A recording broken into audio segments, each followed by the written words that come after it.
Hi, good evening, and we are back. This is the final session for the day. We've had two amazing, mind blowing sessions, and this is our third session. And the conversation we're having in this session is very important.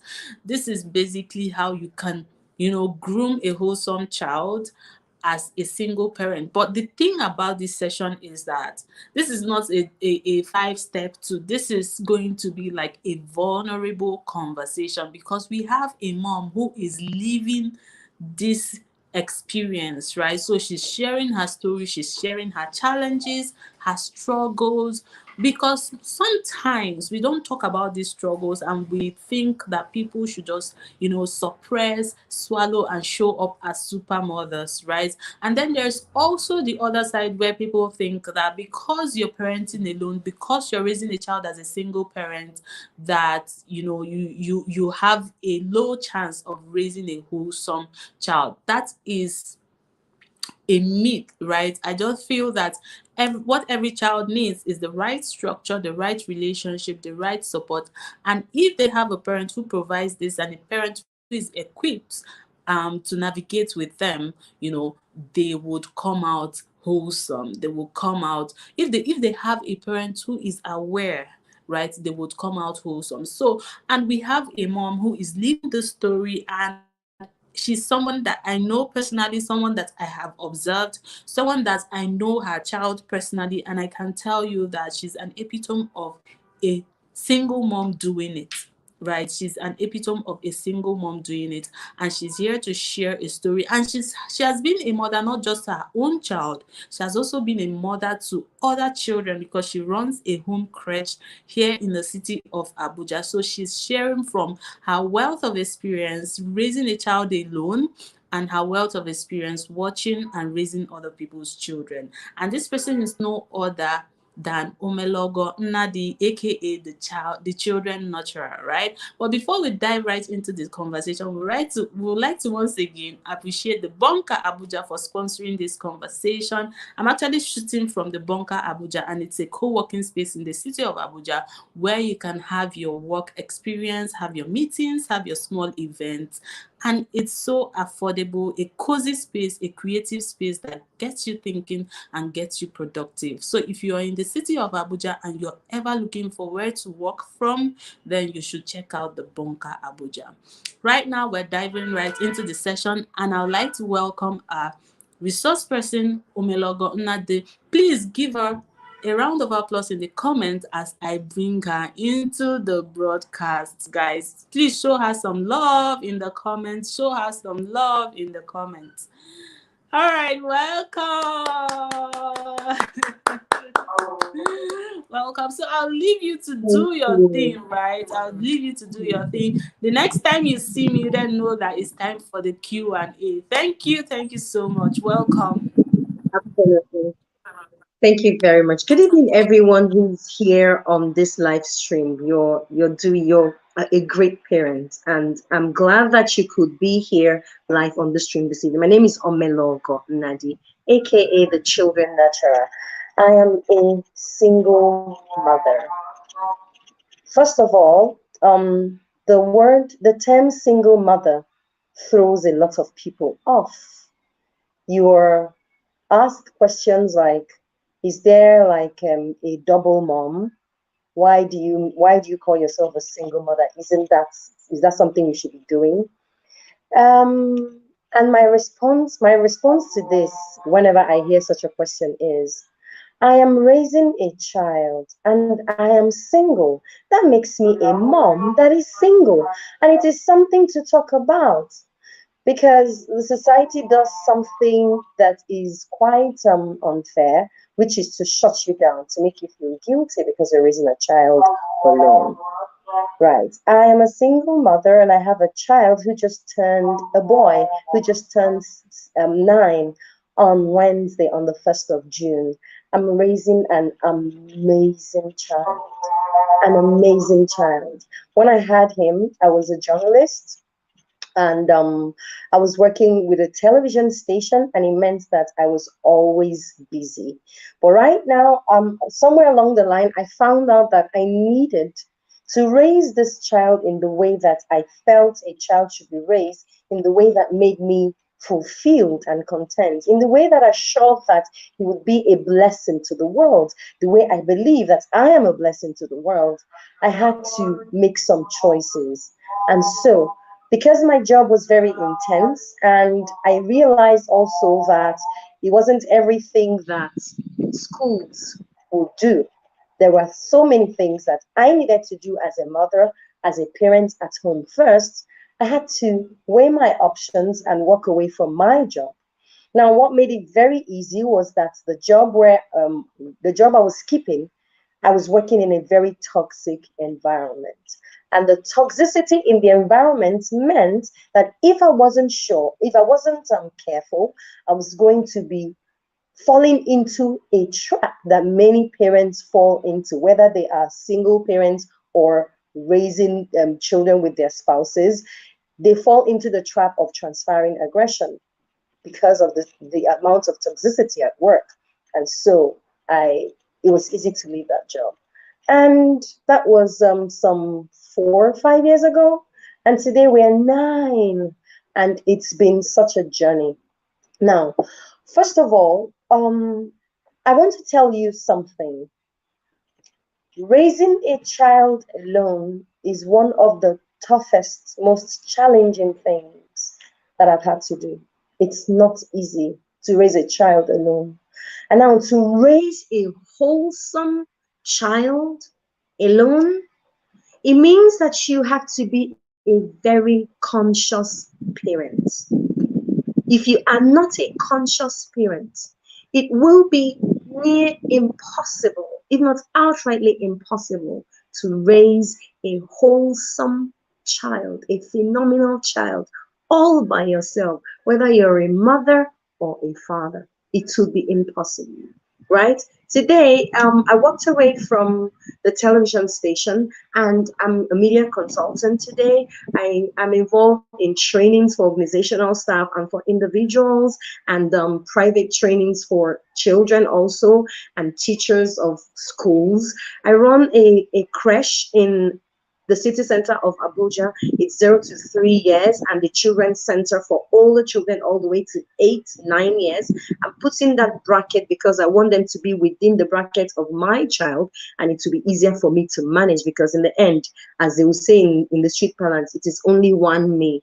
And besides that, I make the best Greek yogurt and granola that you would ever have eaten in your life. If you doubt me, ask Dr. Vivian. So these are all the things that I do. So I'm combining a whole lot of things as one person and raising a child with all of these things. Now, one of the questions you are, how do you do it? How do you do it? I don't even know how I do it. But the thing that I know is this: I am determined to do it and do it right. And so I keep going one day after one foot in front of the other, and I keep going, and I am focused on the things that I want to do.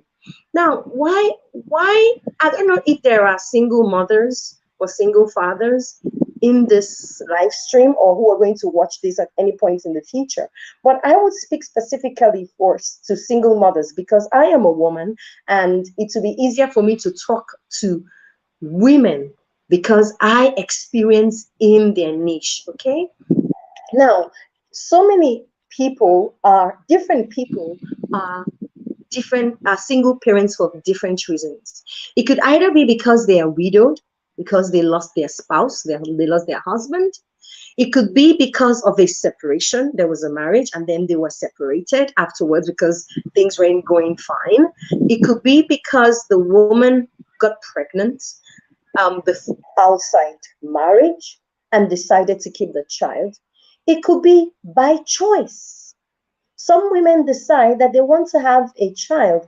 They feel that the biological clock is ticking against them, and they feel like, let me just go ahead and have a child and make things really, so I don't lose out on both ends. It could be any of these reasons. But my reason was that I ran from a marriage before it was consecrated. I was in a relationship. I was built to be married. Cards were printed out, were distributed, and then I got ill. And from that illness, I got ill. I was pregnant, yes. And so we were supposed to be married. And I got what they call premature rupture of the membrane. I was losing baby's water, and then I had to be hospitalized. And the doctor said I needed to stay in bed until end of term, and that was some 3 months plus. And that was my first saving grace. Okay, so after that marriage, after I beg your pardon, after that bed rest, I put to bed. And 1 month down the line, I realized that this wasn't the kind of marriage I wanted to get into, because it didn't look like the kind of family that I wanted to raise my child in. And I had to ask myself questions. The day I decided that I was not going to go ahead with the marriage, I was scared. The question I asked myself is, how would I cope with the society? How am I going to raise a child alone? Who's going to be the father for my child? How is he going to have that representation of the male figure? What am I going to do? Will I be able to bear the burden all alone? What about the finances? There were so many things that freaked me out. And then I spoke to 3 different people, mentors. One is my sister and my aunt. I spoke to her. I spoke to a friend who's the male figure in my life, friend of mine. And one of the things he told me was this: if you made that decision to go on this journey alone and you felt peace in your heart, hold on to that peace. When the confusion starts, when the fear comes, remember that peace and keep going. And that's what I've done. There was peace in my heart when I decided that I wanted to raise a child who is filled with love, who is filled with calmness, who is surrounded by peace, who is able to be raised with zero toxicity, no bickering, no fighting, no name calling. And when I made that decision that I had to do this for this child, I felt peace in my soul. I felt calm in my soul. And so when this friend of mine, he was God sent, when he said that to me, I held on to it. And it's kept me going over the years. Now, before I continue, let me share with you a story, personal story. My son turned 9 on Wednesday, 2 days ago. Upper Wednesday, no, up last week Tuesday, I was with my son in the house. We were alone, and it was nighttime. I was having a headache, splitting migraine. I'd been having that migraine for about 2 weeks. The last time I had a migraine was 10 years or 12 years ago. So that migraine threw me off balance. And it was intense pressure from all the work that I was doing. I needed a break. But I needed to make dinner for my son. And I needed to get breakfast ready for the following day because I was going to take him to school. And I needed to have lunch planned so that I will make breakfast, he would eat, I will make lunch and pack for him to go to school. And so he was not being helpful. And I was like, okay, why don't you do this? Why don't you do that? That's why I said, see, I'm in so much physical pain. I need help. You need to help me. Please don't make things difficult. Look at all the things that I have done to make things smooth for you. Why don't you just do the simple things that I'm asking you to do, which are things that would help you have dinner and go and have your bath and go to bed? Please. He didn't listen. When I say he didn't listen, it's just because this is a mom, a parent talking. It's not like he didn't listen. But in his child's mind, he can only do so much. He doesn't know what a migraine is. He doesn't know how that pain goes splitting down your brain and at the back of your neck and on your eye. He doesn't know what that means. So it makes no sense to him. He's still going to do the things the way he would do as a child. And that's precisely what he did. So he did some sloppy, he cracked an egg. He loves to cook. I've made him very handy around the house. So he loves to cook. I have him tidy up his room, scrub his bathroom. He probably wouldn't do this every day, but I have to teach him to make sure that he's handy. Who knows? What if I'm not found tomorrow? What will become of him? God forbid, you will say. That's one of the things that you need to do if you are a single parent raising a child. Now, I'm speaking, of course, every parent should do this, whether you're single or not, but specifically when you're raising a child as a single parent. And so he cracked an egg and he spilled the egg on the cooker and down the body of it. I was like, see now, why won't you just put your hand well and crack the egg properly? Oh yeah, mop it. He brought them. Oh, I said, please. Long story cut short, I gave a warning. I said, if you continue, if I have to talk again and again and again, I am going to transfer some of this pain that I feel to you so that you can feel it. What I meant was I was going to beat him black blue. Now, as a rule, raising a child, I don't beat. It's not that there is zero beating. I beat. But the thing is, that beating would happen once, maybe twice, at the most 3 times in 365 days. Why? Because beating has never achieved anything. I was thoroughly flogged by my mother as a child. It was not the flogging that my mom gave that turned me into the children nurturer that I am today and with the kind of sense that I have today. No. What gave me this sense and made me the kind of person, the caliber of person that I am, are the conversations that my parents had with me, my mother and my father.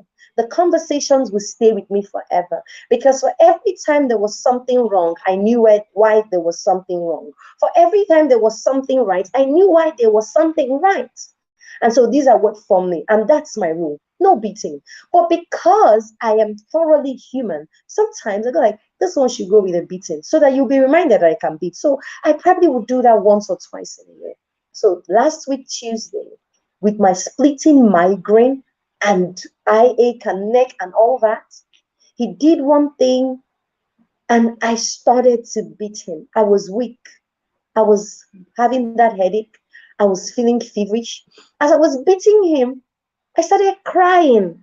Like, if you see this cry, it should be, I was wailing. I was like, I wanted to give him pain, but I was asking myself, why am I giving this? Why do I want to give this child pain? I just broke down. I fell on the floor with him and I started crying. This Tuesday, last week, Tuesday, if I check the dates now, I will tell you. Just last Tuesday, I beat him. That's on the 31st. I fell down, I cried, and at a point I took myself off the floor, sat back, we were in the kitchen. I sat by the table in the kitchen, hugged myself, raised my legs up and cried and cried and cried. I said, I'm tired, real cry. He had never seen me like this. He had never, in his 9 years, he'd never seen me like this. He knew that I have times, but he had never seen me like this. And so he became so sober and he was coming to hug me. I said, touch me, don't touch me, don't touch me. And almost after say 5 minutes, maybe not even up to 5 minutes, I got myself back. I finished fixing his dinner.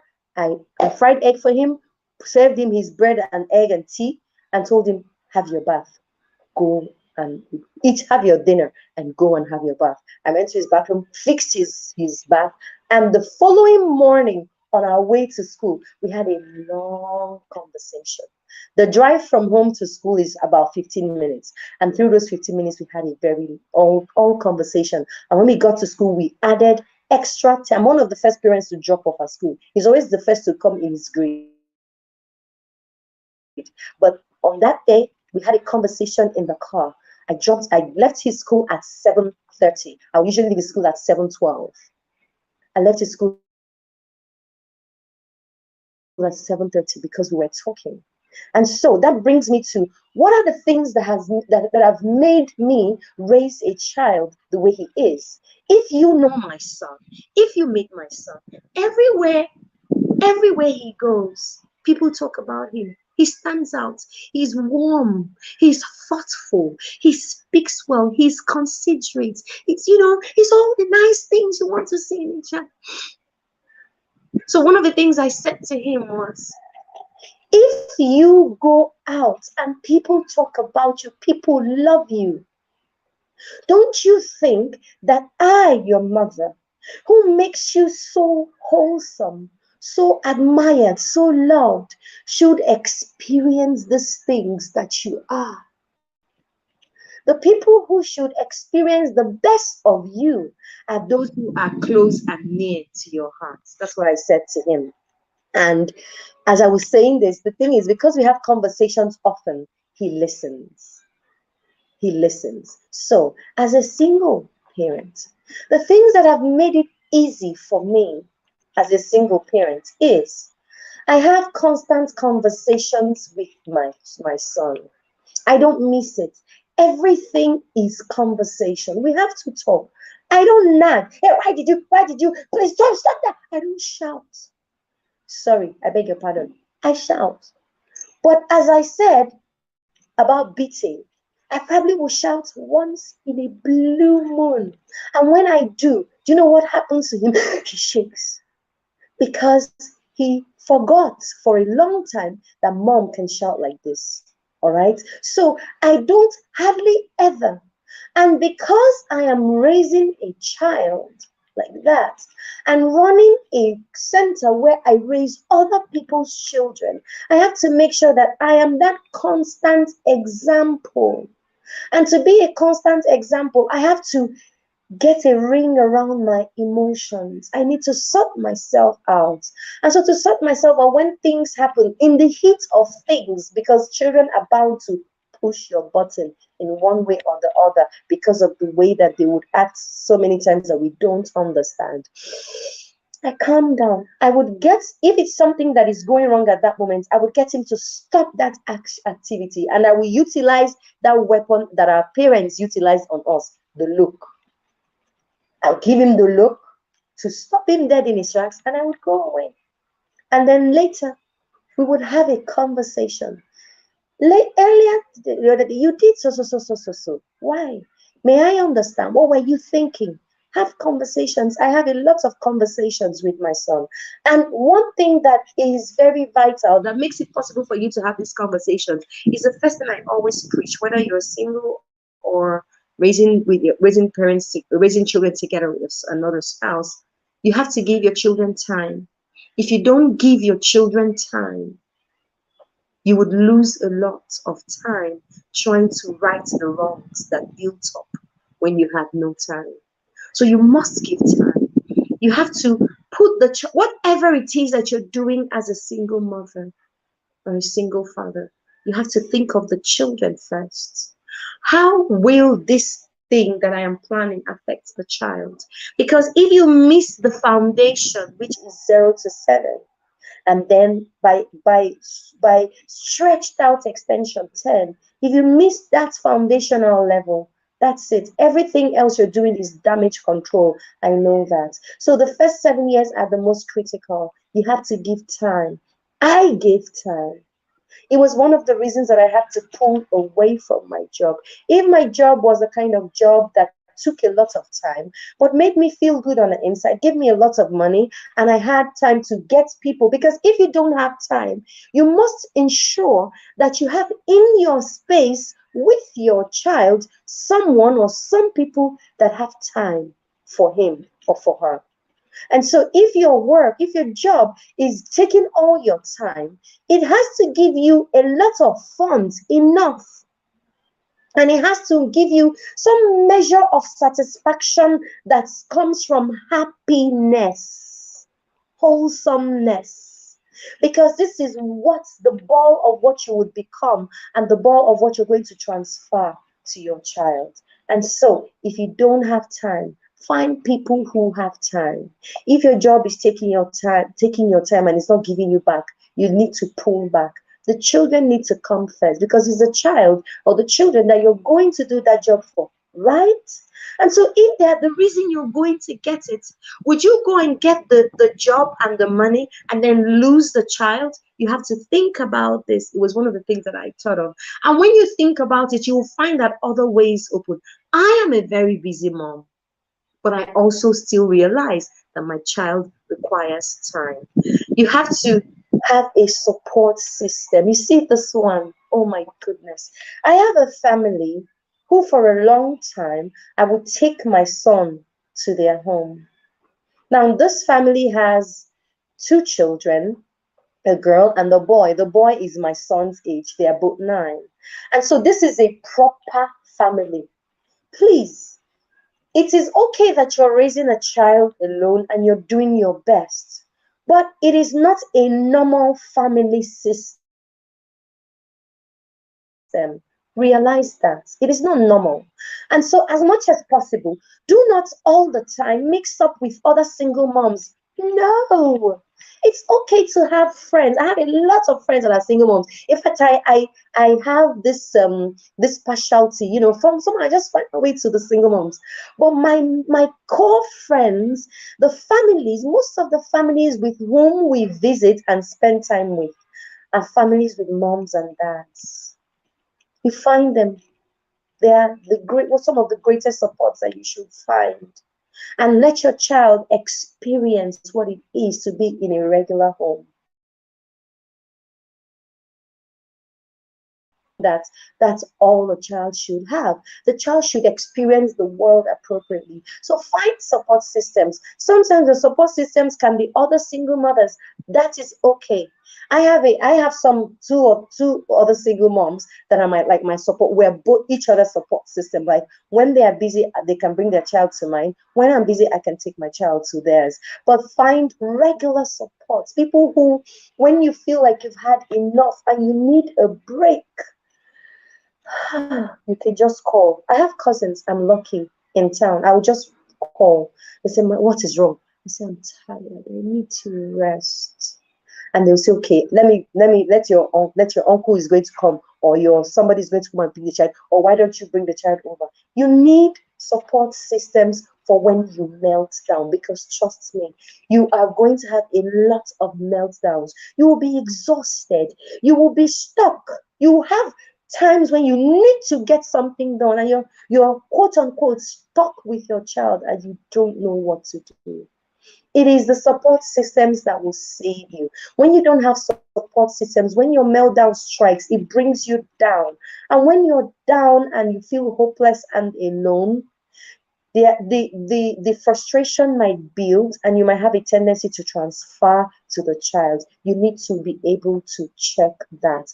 Okay, allow yourself to go down when it looks like you're about to crumble. Allow yourself, like I did on Wednesday, last week Tuesday. When I broke down and I cried, it came from the pits of my stomach. I was sincerely exhausted. I was chasing projects. I was needing a lot of money, which, and I needed to just sort things out. I was giving, and he just wasn't. I allowed myself. I realized what was happening. And I allowed, don't suck it up and feel like tough, tough. No. Sometimes allow yourself to break down. But when you do, remember that after you've exhaled, pick yourself up, put yourself together, and focus. Have principles in your home that must be adhered to before you have your child as a single mother. When you're pregnant and it dawns on you that you're going to raise this child, maybe it doesn't. But while you are even at it, let's say you're a single parent now, you need to do something really important. Set principles that guide your home. What are the things that you would love to achieve? What sort of child do you want to raise? What sort of person do you want to be? What sort of future would you like for this child to have? Physically, emotionally, and spiritually. These things are very vital because when you lay down these principles, when you reach that meltdown like I did on Tuesday, these are the things that give you focus. Because when you pick yourself up, you will remember, this is where I'm headed. And it keeps you going. So you need to have laid down things that guide. What are things that you would never do? Like me, for instance, I have a lot of acquaintances that probably would call themselves my friends. I have people that visit, a lot of people that want to associate with me that visit me. Some of them are male and they visit me. The way ladies visit me, the way guys would visit me. But it is rare for my son to find me in an intimate entanglement with a man. If I want to do intimacy, I go out. Why? Because children watch, children observe. I don't want to start confusing that child. I don't want to derail his trust and his concentration. He sees me with Uncle A today. You know how these matters of the heart go. Sees me with Uncle A today. Uncle A is coming every day in the house, coming in there. Then we're going into the room, and then suddenly Uncle A stops coming, and then Uncle B starts coming. Then no, I keep friends, and I teach him to respect my friends equally. But if I want to get intimate with any one of them, that intimacy is outside the home. That is one of my principles because I want to protect my child. If you are the kind of person I'm building an intimate relationship with, and you're not coming to my home already, I would keep you away. My son doesn't know. I do my business out because I need to be sure. He's 9. Between age, say 3 and 9, the past 6 years, I've been in romantic relationships, but he doesn't know. Why? Because I need him to be protected from all the entanglements. One of it was a horror heartbreak. I was broken. I was literally crying. I had to be saved by one of my aunts. Like, Madam, you can't do this yourself. So imagine that my son knew that I was in that romantic entanglement and saw me. What happened upon? Do you understand? Right. So you need to set the rules. Now, what are the things that you must ensure that you do not do to raise a wholesome child? Consciously, you must ensure that you do not raise your child with anger. I'm saying this particularly to single mothers who were jilted, who were battered, that pulled away from domestic violence, who probably got pregnant like I did and didn't get married, and the father of the child is not putting a dime into the child's upbringing like the father of my child isn't. Ensure that you do not raise this child with anger. It is a lot of wasted energy that you can pump into other things. Anger sucks you, anger leaves you dry, anger wearies you. When you do that, you suck your energy and you make it impossible for the help of the Almighty to reach you. Exclude, no matter what your spouse, ex-spouse did, or your ex-boyfriend, or whomever the father of that child is, exhume anger. Take it out. When you take that anger out, look at me, look at how I'm growing. Because I decide that I will glow. My colleagues knew that I was going to be married. They got wedding cards, but they knew that I got ill and I was hospitalized. They didn't know that the marriage was not consecrated. They didn't know the marriage did not continue. Why? Because all the while when I returned to work with my baby, I glowed. And so nobody, for like 2 to 3 years, most of my colleagues didn't know that I wasn't married. They'll ask me, how's your husband? Oh, he's fine. Where is he? He's in Lagos. Because there was no space for anger. I was hurting. And that ate me up a lot. I hurt for a couple of years. Imagine adding anger to hurt. There was no space. So I needed to take anger out so that I could gradually heal from the pain that I felt. If you take out anger, you also are better able to not transfer aggression. You cannot transfer the aggression from work, from business, from the parenting stress to your child. Your child would never understand it. You lock your child into a box where there is so much dark because they don't understand why does mommy sometimes hate me like this? Why does mommy just get all this angry? They'll be scared of you. If there is any help, any friend that your child needs to have first, it is you as a single mom. If your child is afraid to come to you, then there's something wrong. Yeah, Dr. Vivian is here. No. Wow, wow, wow, wow, wow. That was very vulnerable. Like, very vulnerable. Thank you for sharing your story with us. Very vulnerable. I had what's going on. So my light is out. The bunker. You guys. All right. So let's go on and wait for the light. So I had a few questions that I wanted to ask, and Yeah. one of it you answered, which is maybe we want to go through that in a more structured way. So Okay. you mentioned that you as you're raising your child as a single parent, you must understand that your family is not the conventional family, right? So there is no father figure in your child's life. So how are you um able to provide father figures? And I like the fact that you mentioned that for your, of course, you're a human being, you have romantic relationship, you try to separate your child from that, right? So because I've seen a situation where you have single moms who then get involved in romantic relationships, and then they bring the person into their child's life, and then it ends up going sour, and the child is broken, the mom is broken, and all of that. So I found it interesting when you mentioned that you separate your romantic relationship from your child, at least until you're sure that it's something solid and it's something that has a future. So how are Yeah. you able, for those who joined in or those who did not catch it when you said it, I know that you mentioned it, how are you able Yeah. to provide, father figures, male mentors for your child? Because especially as your child is a boy, he needs that, male figure, mentorship, and all of that as they grow. So how are you able to structurally provide that for him?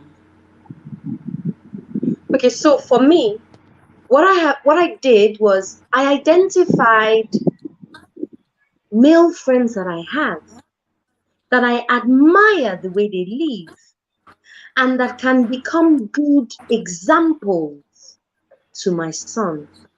And I create an opportunity where there is one that we call Uncle Ayo.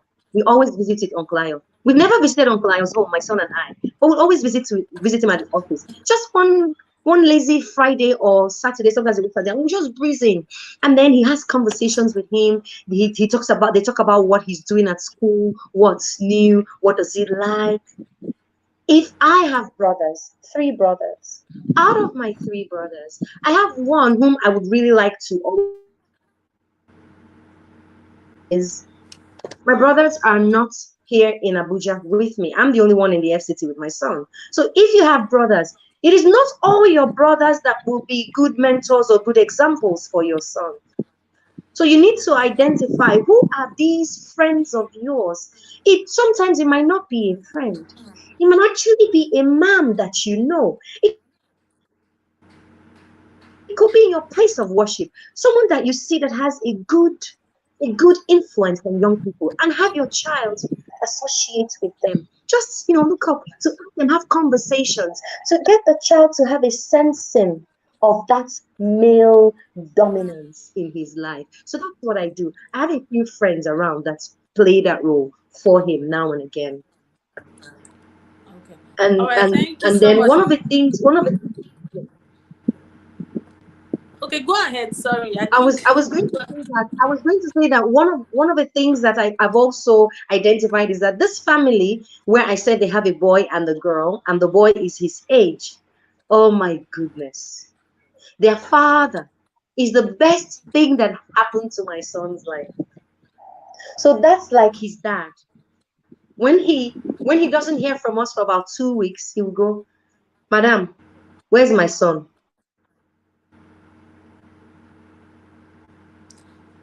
I've identified that because I have that need to fill that space. When the need is greatest, help will come. Help will come. Yeah, yeah. Another question I have. So, people, if you're watching and you have questions, please drop them in the chat box so we can address them. So, another question I have is there are people who might be listening who are in toxic relationships, right? So, because I have seen where people are in toxic relationships that are obviously not good for the children. but they're afraid to leave because they are scared that raising, there's a myth that a child who is raised by a single parent will not turn out well, or that there's always something wrong. I've seen a situation where a girl, the family, a guy wanted to marry a lady, and the family of the guy refused because the lady was was raised by a single mother. So it Oh, was more wow. like, oh, she will be wayward, she will be this and that. So she was raised by a single mother. What happened to the father and all of that? Do you understand? So there's that societal idea that if you're raised by a single parent, there's a gap or there's something dysfunctional about you, right? So if you're speaking to a mom or a dad who feels like, I'm in this relationship, I know this is not healthy for me and my child, but I'm stuck, I don't know how to move on, right? Because I'm afraid that the society will not accept my child, or my child would grow up dysfunctional. What would you say to that parent or to that person? The amazing thing is this: a child, no child deserves to be raised in toxicity. No child. The amazing thing is that that child that you're trying to save from the dysfunction of separation will become dysfunctional by virtue of that very toxicity that the child is living in. Children function best where there is harmony and peace and calm and love. If you are together with a spouse and these things are absent, you will raise a dysfunctional child. And so, if you are worried about the society, then you have missed the mark from the get-go, because the society will still be the same one that would ask you, why didn't you leave? Didn't you see how the children worked? What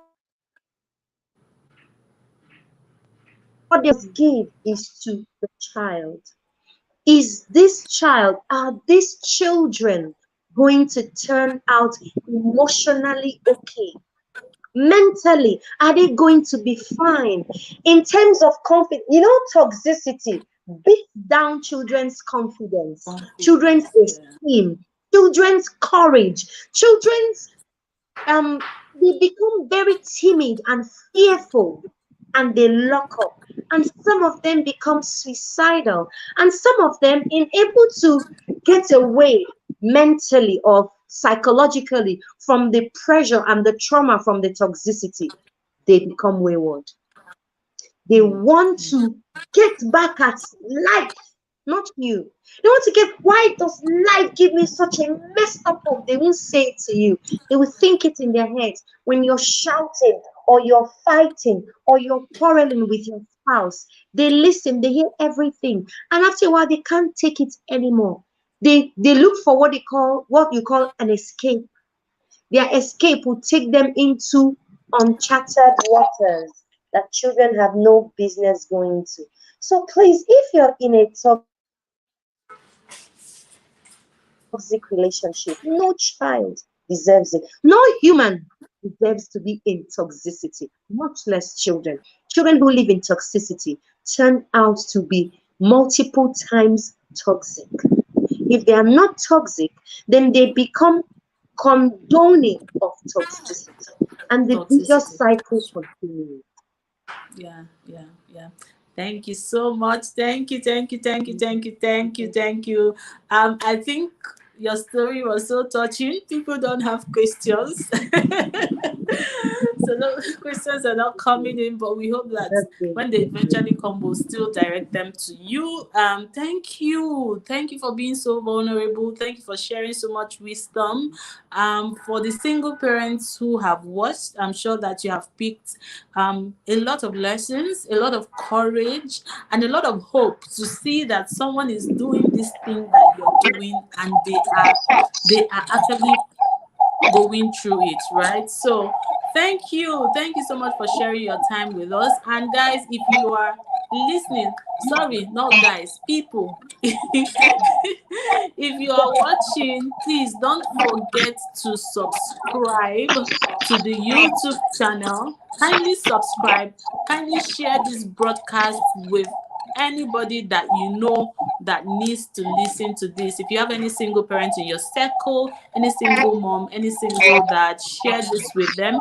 And please share what you're learning from this conversation on your social media handles with the hashtag PSA conversations, right? So share it, tag me if you know my handle. My handle on Instagram is Vivian.Okoye, right? On Facebook is Vivian Okoye. Tag us, tag the Parent Summit Africa as well. We also want to once again say thank you to our headline sponsors for this conversation, the Bunker Abuja.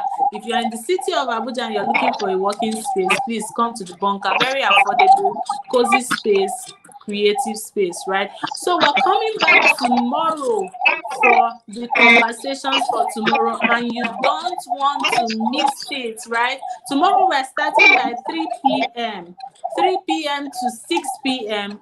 and amazing conversation. You have already seen what today is like, right? So you don't want to miss tomorrow's conversation. Each session comes with its own lessons, amazing resource persons. So let's meet again tomorrow by 3 p.m. sorry, and continue this conversation. Thank you for joining us and have a wonderful time. Good night.